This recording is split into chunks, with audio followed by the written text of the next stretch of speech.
What's up, everybody? Do you want to be happy? Do you want to know what brings happiness? Well, you're in luck because today we're going to look at the 9 things that bring happiness from Coach John Wooden's biography. So this will be a fun episode. We're going to go through each one. This is episode 118, the Existential Stoic podcast. I'm Danny with my buddy Randy. What's up, Randy? Hey, Danny. I don't think we need to ask why should we want to be happy, right? I mean, everybody presumably wants that. Actually, it is a good question to ask because I think a lot of people are confused that they want happiness. Because a lot of people are definite they want certain things. They're definite they want this car. They're definite they want this house. They're definite they want these pictures on Instagram. Actually, But they don't actually realize that most of the time why they want these things is actually the happiness we think we'll get in achieving them. And also sometimes the happiness we get in the pursuit of these things. So while it may seem we want a lot of things, it's really happiness is behind a lot of it.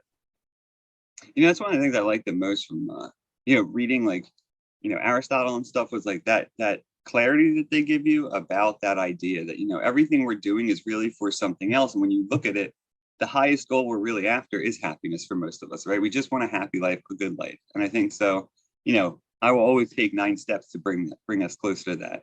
That's always a helpful way to go. Yeah. So I was just reading this John Wooden's biography because we're both on a biography kick recently. And this jumped out at me because I'm like, this is exactly what everybody's looking for. He's like a very well-renowned basketball coach. He's the only person to have gotten to NBA Hall of Fame twice, once as a player and once as a coach. He was took UCLA to 7 championship wins in a row. He also coached Kareem Abdul-Jabbar. So he's done a whole bunch of stuff, but he had a great philosophy behind all of it. And that's why he often won, because he said, don't focus on winning, focus on doing the best you can. And by doing that, great advice.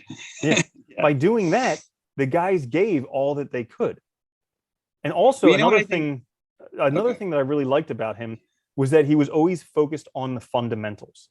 Like he spent a whole practice period each year just focusing on how to put on your socks correctly to prevent blisters, because that was something in their control, preventing blisters. And so if they did it correctly every time, they wouldn't lose guys to injuries or to days off or anything like that due to blisters. So they knew that was in their control. They can take care of this. Let's do it. Yeah, I was going to say, I like that he's a coach too, because it gives you a different perspective on things because he's used to interacting with people in intense situations, right? Tense situations. And I really like that idea of not focusing on winning, because I think we do that to ourselves all the time. We focus on things as if it's like a succeed or fail situation and everything succeed or fail, rather than looking at it like a competition against ourselves. Did I do my best? Did I put my best in? Because if I did, I didn't fail, right? I didn't do anything wrong. I did my best. Maybe I even did better than I did before. I'm progressing. That's what matters. The win and losing will come once everybody's on board doing that. And I really like that idea because it kind of it puts things in that perspective of, what is in your control and keeping that in mind rather than focusing on what's out and letting that get in your head and really ruin everything. Yeah, it's the Stoic idea of focusing on what's in your control. Yeah. So giving all you've got, that's in your control. Winning or losing, totally out of your control. Random things can happen. Who knows? But giving all you got, that's within your control. So do that. All right. Well, let's get into these things because we got 9. I'll read the first one because I want to. So promise yourself that you will talk health, happiness, and prosperity as often as possible. I like this one because I think it's it's funny because I find a lot of these tips are very they seem so simple. And yet I think most of them work. And this reminded me actually when I read it of the small delights thing, right? Where you're reminding yourself basically all the time, or you're trying to keep your attitude positive by constantly bringing in the positivity, by constantly making that a part of the conversation of your daily life, of your attitude. And that repetition, really just makes it possible, I think, or makes it happen. Yeah. Yeah, that's a great point, because it's never black or white. We're always somewhere kind of on this scale. So it's never like you're healthy or you're sick. You're always somewhere in between, and you're never happy or sad. It's somewhere in between. But we're always given the choice what we want to decide. Like we can say, "Oh, I'm 70% happy," or you could say, "I'm 30% not happy. Why does my life suck?" Yeah. And it's totally up to you. Whatever you want, or vice versa. It could be 70% unhappy, but you could just take that same energy and focus it on the 30% happiness you have, and you're going to be a happy person. Yeah. I also love that you mentioned health too, because I think, I've noticed myself do this to I mean, I've done this to myself rather, numerous times, especially in the past where like, I'm depressed or something and I'm sitting watching TV and I start convincing myself I don't feel good. And I start to feel worse and worse as time progresses, right? Because you start convincing yourself like, oh, I feel terrible, I'm depressed, I'm upset. You start getting more and more negative, and guess what?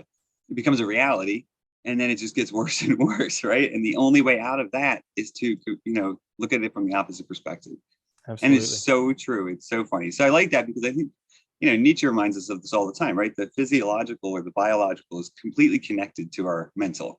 Like, if we are exhausted, if we are out of shape, we're going to feel worse.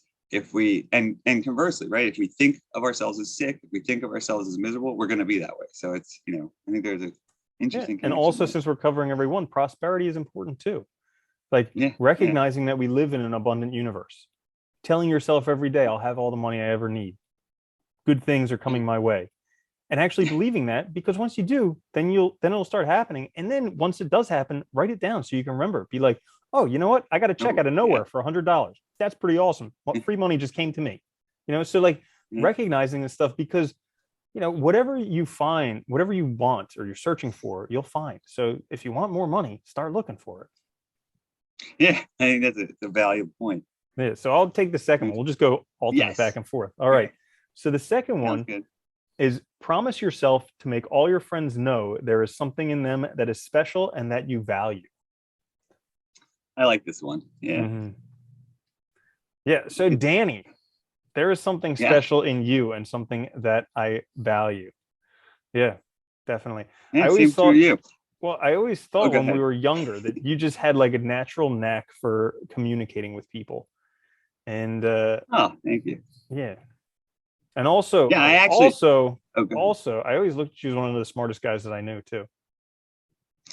Oh, thank you. I've always looked at you as one of the smartest people I know. So I find that's funny. It's a very nice compliment. I appreciate it. Mm-hmm. And I've always appreciated too. I've always been very, not envious, but very proud to have a friend who's so motivated and tries so many different things. I love that about you. So I think you do a lot of different things in life. And I think that's a great way to be. So I really do like that.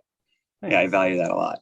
And I think, I think this is such a good one too, because it's like, it's reminding yourself to actually look at the people in your life and see why you interact with them and what's valuable about them, and telling them, because it just makes everybody happy, right?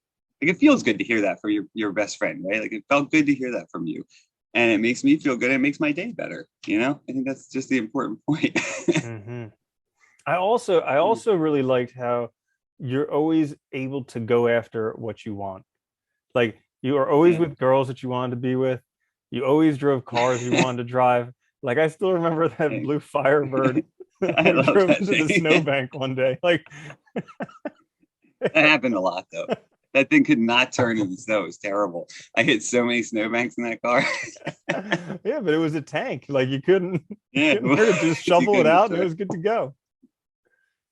Yeah, I And know. drove it off road. Yeah, but it's important That's fun. to let your friends know how much you value them, because like it or not, everybody's going to die, and one person's going to die first. Yeah. And Yeah. that one person that dies first, if there's some consciousness afterward, they may regret things that they didn't say. But the person who's left behind Yeah. most likely will regret things they didn't say if there's stuff that they haven't left said. But if you tell people you love, people you care about, how you truly feel about them, worst case scenario, they may not accept it. Cool, fine. At least you did what's in your control. Best case scenario, they now know how much they mean to you. And Yeah, that deepens your friendship. it does. And you know what? I think it's also nice too, because what you're kind of taking a moment too to think about what you actually value in the person. And I think that's also a good way to think anyway, because it makes us kind of constantly remind ourselves too, like of these relationships, their importance and what inspires us. Because if you remember, like Aristotle said, like, a good friendship is it allows us to have training in virtue. And I think what he meant is like a situation where you have a really good friend, like our relationship, I think we both become better because of it. Like doing this, right, every week has definitely improved my life, made me better, right? Helped me keep improving and keep doing better. And I know it's done the same for you. And I think that's like, one of those things where if you just remind yourself to be aware of it, it can happen, and it becomes a huge part of your happiness. Absolutely. Yeah, it's immeasurable, the difference that it makes. Because like before, we would talk maybe once a month or once every 6 months Yeah. at best, even though we're great Yeah. friends. It was just like We're just we're busy. both up to Yeah. our own things in different places of the world. But now, like being able to talk every week, anytime we have problems, we can always talk to each Yeah. other about it, and we're able to help each other out. And so I encourage everyone out there to do something like this with your friends, because it definitely will make a difference. And you know the conversation's coming too. So you're not even stressed about, like, if something happens, I don't even worry about it sometimes. If it's like middle of the week, I'm like, I'll talk to him. Like, you'll talk. So it's like not a big deal. I like that too. Mm-hmm. All right. Yeah, that's good. So the third one then is promise to think only of the best, to work only for the best, and to expect only the best in yourself and others.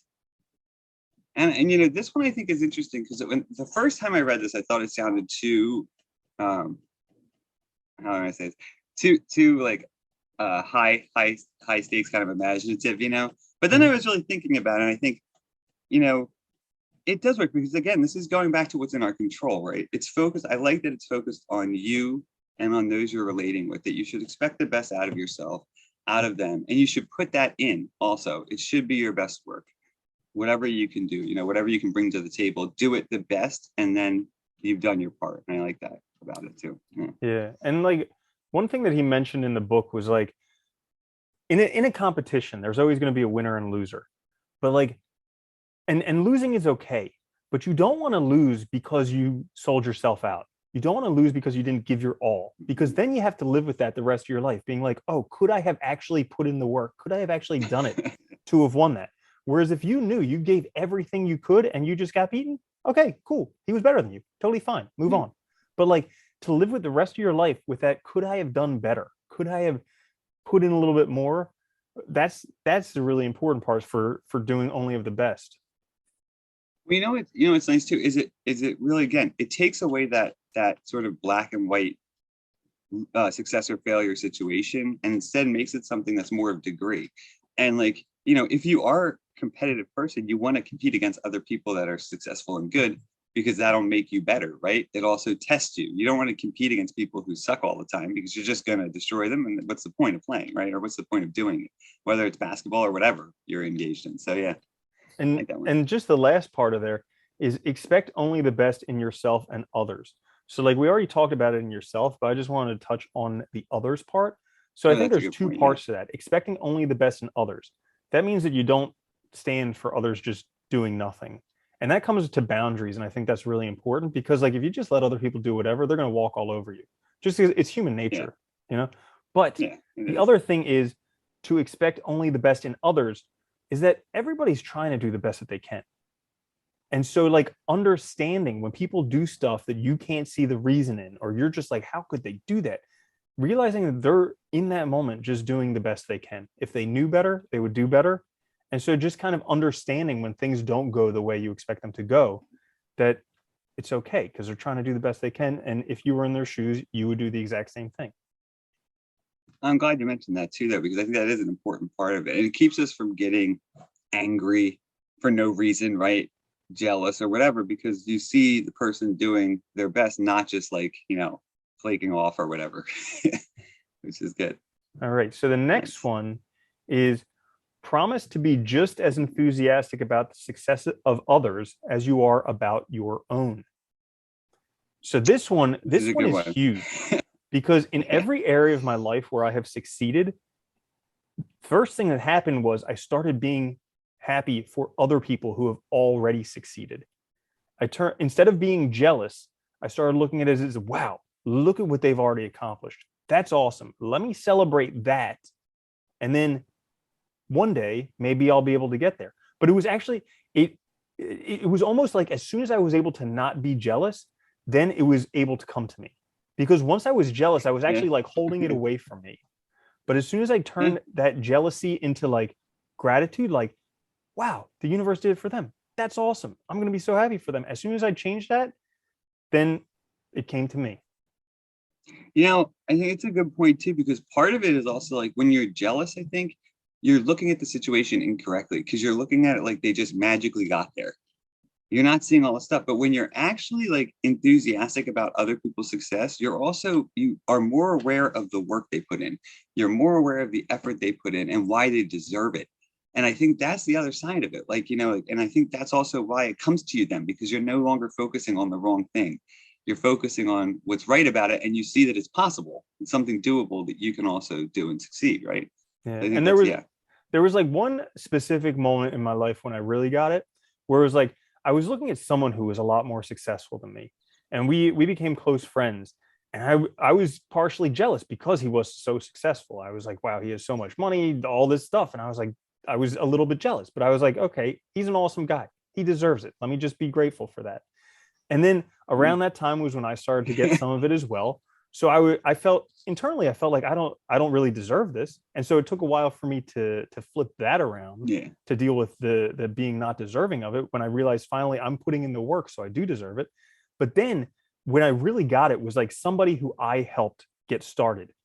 I saw them go into like explosive success. And I saw all the work that he put in to get there, but I also saw the results of it. And it was like how parents are very, very proud of their children and are very happy with their children. I saw the same exact thing. And at that moment, I really got it, that it's like being happy for other people's success. That's all you need to do. Because it's really just the success. Like the idea that we're different from everybody else. Like go find your own planet. Like we're all living on this same planet. We're all the same organic matter on this planet. Like as long as the organic matter in total is getting better, the whole planet is getting better. So like thinking that it's someone else's success is really diluting yourself. Any success is your success because you're in the same universe as them. So no, it's true.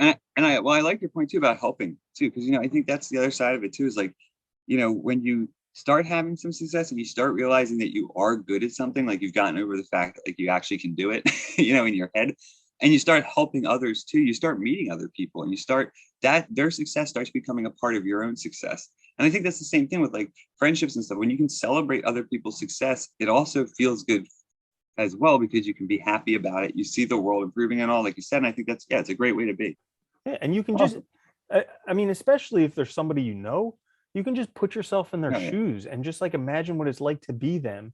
Imagine if that was happening to you, and just be like, you can actually like, it's like almost like compassion, where like you can experience it with them. And especially if it's somebody close to you because you care about them, you're like, wow, this is awesome. Like I'm really, really happy for you. Yeah, it feels really good. And I think it increases our own happiness as well, because the world is also better for it, right? When you see the success around you and you celebrate it, I think you just feel better. You feel like you're in a better world. So number 5 then is promise yourself to be so strong that nothing can disturb your peace of mind. And I like this one, because I think this is one that I literally have to like remind myself of this constantly. But I think we all do. I think it's very easy to kind of like, our mindset, our attitudes, they shift dramatically a lot. And I think, part of happiness, I think, is getting control of that. It's practicing healthy, attitudes, healthy mindsets, healthy perspectives. And I really like this, because this idea that you're so strong, nothing can disturb your peace of mind, right? That there's nothing really out there in the world that has the power to really affect how I see things and how I think and how I feel, unless I let it. And I just like this idea. I think it's a good one, but it takes constant reminding and constant practice. Definitely. So there's like, the first thing I got from this is it like the question I ask myself whenever I get frustrated or caught up in something? I'm like, is this really worth losing my peace of mind over? Because it's in the end, it's up to me. And, the answer could be yes. And I could lose my peace of mind for a while. And I do that often. But like, sometimes I'm just like, no, like I enjoy, because the true answer is no. I really enjoy my peace of mind. So like some things I'm just struggling on letting go more quickly. And that's a lesson that I'm learning. But the second thing was, I was just dealing with this lesson the other day, by the way. So trying to decide if I want to continue this one project. I'm like, is it really worth it? Does it matter? Dude, it's like every day, or not every day, but like every few days, I feel like I'm just going from one problem to the next. And I know that's the way life is, but I'm like, okay, when am I going to stop letting this interfere with my peace of mind? Because as soon as I get peace of mind, I'm like, this is so good. And then like, how long is it going to last this time? Let's see if I can keep it a little bit longer. Yeah. No, because there's nothing better when you get a whole day like that. When you have that mindset all day, it's like the best. and it's like productive and awesome. And yeah, anyway, sorry, go ahead. And just the second point is just this reminds me of from the book Dare by Barry McDonough, how he has the 4 parts, the 4-part method for reducing panic, anxiety, worry, all of that stuff. It's just having like a whatever mentality that no matter what comes, you can handle it. And so that's the idea of just being strong enough to know that nothing can disturb you, nothing can disturb your peace of mind. And it really is true. You can handle whatever, but we just think that we're not able to. And that causes a lot of fear, a lot of paralysis. Yeah. Oh, yeah. Well, I was going to say, too, one of the things, too, is like promising yourself to be so strong that nothing can disturb your peace of mind. I think one of the things that you can kind of like help yourself get to that point if you're not there, too, is also just prove it to yourself. You know, if you're in a situation where you start to feel anger or you start to get depressed, go take a walk, convince yourself that you're not, change your mindset, take control of it, even just once, and you realize you can do it. That's all it takes, I think. It just takes getting yourself out of that situation once. And I think once you do that, you realize you do have the strength. And it's like, but you got to prove it to yourself too. Yeah, it's like that moment in Forrest Gump where Lieutenant Dan is up on the top of the boat in the middle of the storm, and he's yelling like, "Come on, bring it on! Is this the word you've got? You can't bring this boat down." Because like usually it's like at those worst moments when we're the most terrified, when we think the worst is going to happen, and that's usually the peak of it, and then it comes down. So at that peak, just be like, "Come on, I'm tired of this.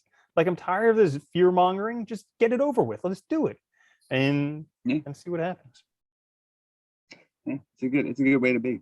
All right. So the next one is promise to forget the mistakes of the past and press on to greater achievements in the future. So this one is great because we mentioned it in the quick fix this week, where basically like a lot of people, they dictate their lives based on the story of their past. And sure, while that might have had some impact in getting you to where you are today, that has absolutely no impact on where you can get to in the future. Because every day you can choose to change whatever you want.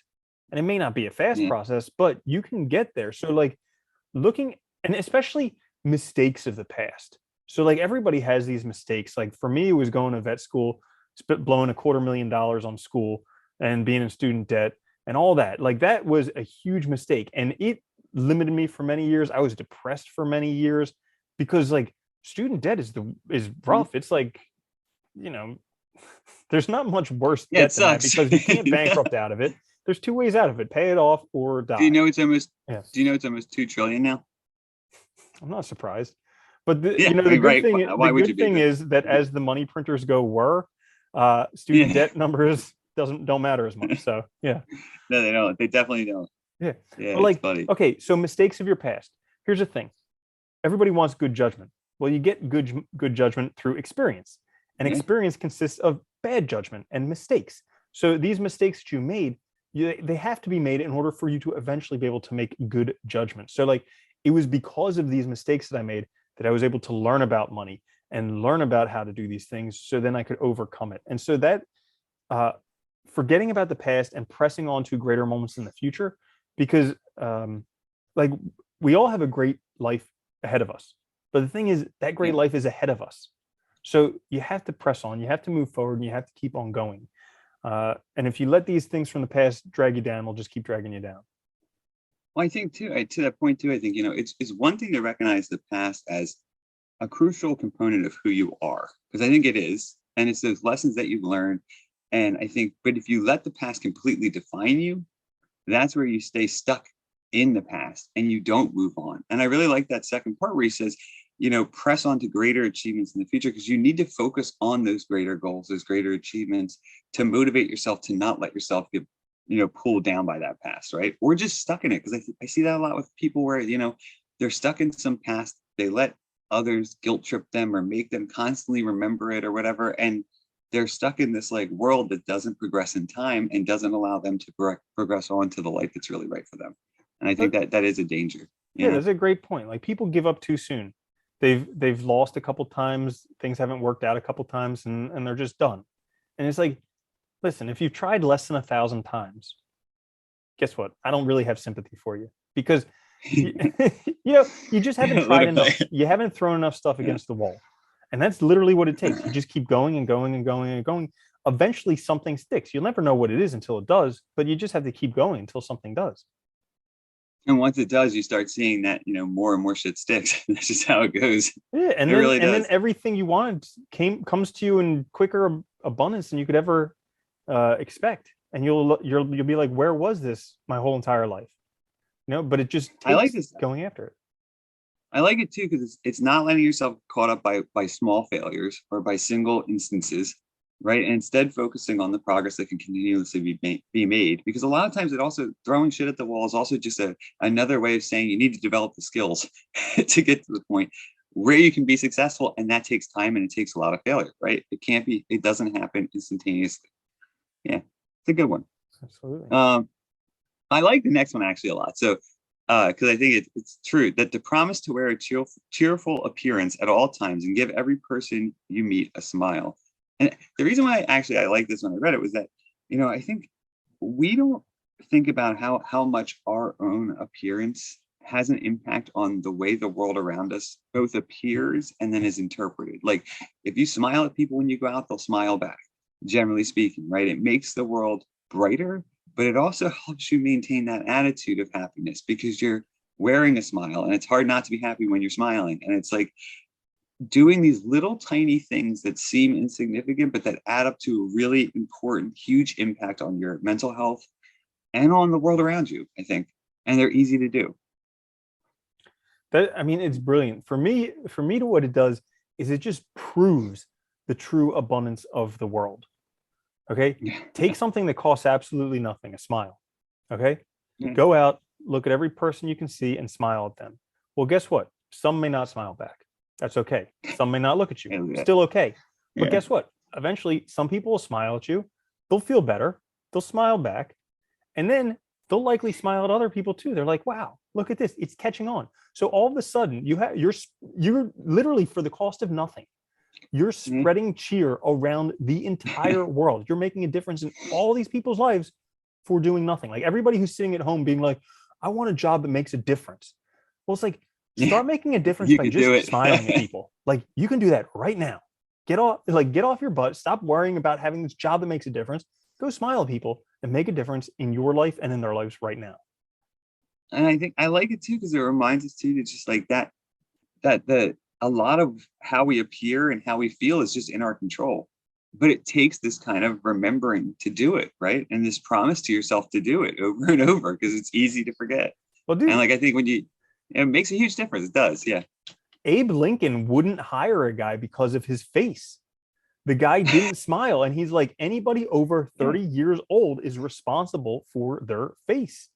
And so like it's true. Like after a certain age, because you may not feel like smiling, but here's the thing: feelings and actions go hand in hand.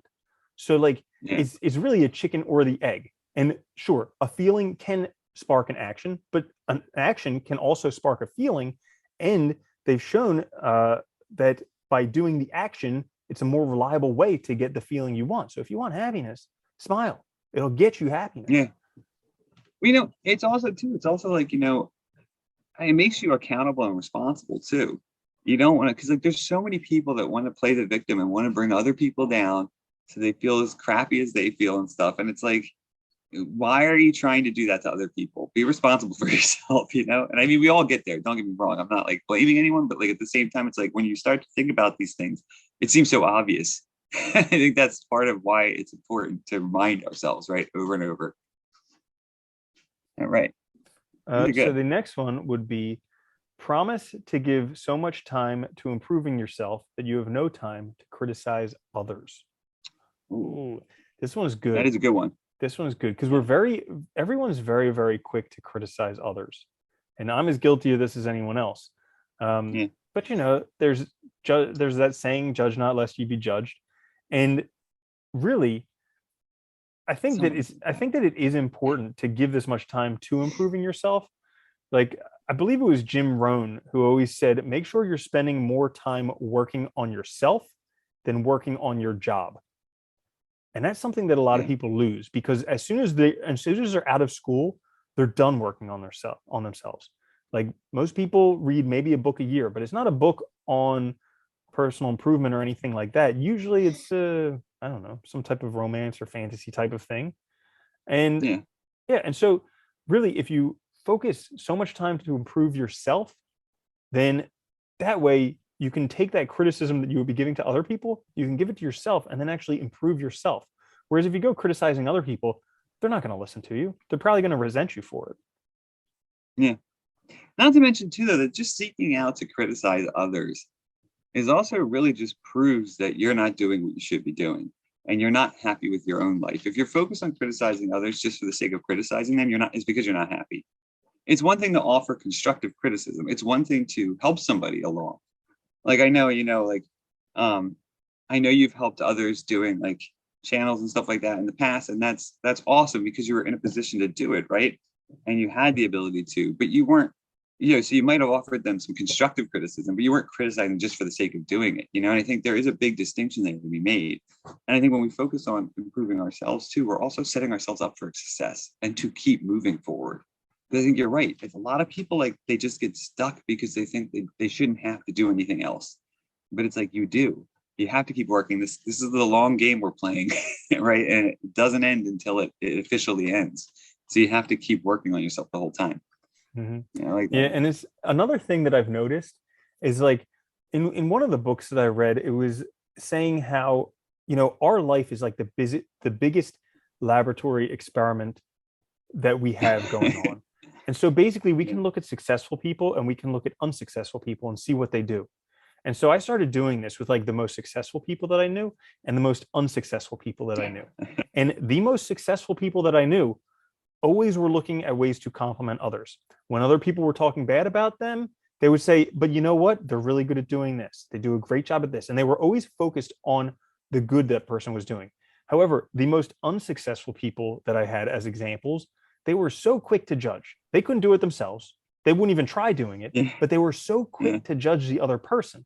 And so it was just a very clear division between what it takes. Like, if you want to be successful, start looking for the positive in others. If you want to be unsuccessful, start looking for the negatives. And sure as night follows day, you will get there. It's funny too. I'm glad you mentioned that because I think I've noticed with people that criticize others often, it's a lack of confidence in themselves that they could do it. Because like, I believe I can do anything if I really try and put myself to it. And I think I extend that belief to everybody else. I think everybody's capable of doing whatever they're doing. And usually it's just they need to put more of themselves into it or learn more or whatever if they're struggling. But I think the criticizing is really a sign that you're not doing those things that you should be doing because you're really like, it's like a jealousy or an anger or an envy, right? That these other people are trying and you're trying to bring them down. And so I really think it's a good point because your own success, your own strength, your own, endurance and perseverance really comes from also, having that belief and not wanting to bring down others because there's no reason to. I'm glad you brought that up because there was a moment like a few weeks ago where I was really stressed about some things going on in my life. And I was listening to a book at that time and it said, like, take the thing you're most stressed about and chances are, what you should be doing and you're not doing it. Yeah. And I saw that in my life. I knew what I should be doing and I wasn't doing it. And I literally was letting myself down. I wasn't doing my best. And like, as soon as I fixed that, it turned everything around. The stress went away. The problems went away. It was just a lack of knowing what to do and not doing it. Dude, it's funny. I swear to God, I often think like intellectually, I know what to do 100% of the time. In practice, it's like, there's like this thing, this like gulf that opens up in between, right? And you got to keep those two close or it gets all messed up. But it takes constant reminding of yourself, right? It takes practice. Yeah. And it takes a long time to get to that point. Absolutely. All right. Should we do number 9 then? Let's do number 9. One. So, all right. So promise to be too large for worry, too noble for anger, too strong for fear, and too happy to permit trouble to press on you. And I think this is awesome because it's like, the first time I read this, what this just said to me was like, just promise to yourself to be so strong, so self-assured, so in control of yourself that these things will not obstruct you and will not cause you to divert off your course so bad that you lose your way. Yeah. And that's a great point. And one of the things I like is like with all of these things, he said, promise yourself in something in that nature so that basically you're saying to yourself, no matter what, I'm not going to let this stuff stop me. And I'm just going to keep on going, and I'm going to give it my best. And we'll pretty much call that a day.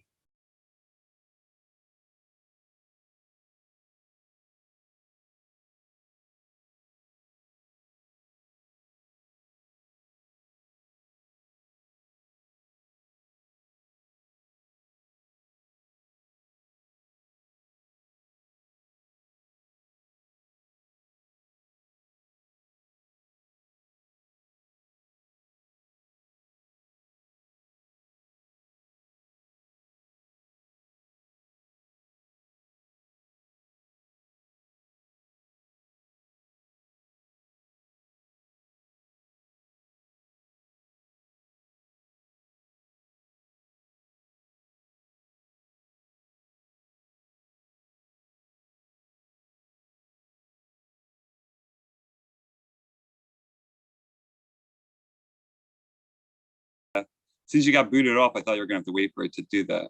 I already downloaded it. Oh, okay, good. Okay. Mm-hmm. I was worried about that. All right, good. Well, that's fast, damn. The 5G is nice. Yeah. All right. So number 9 then. Number 9. Yeah. All right.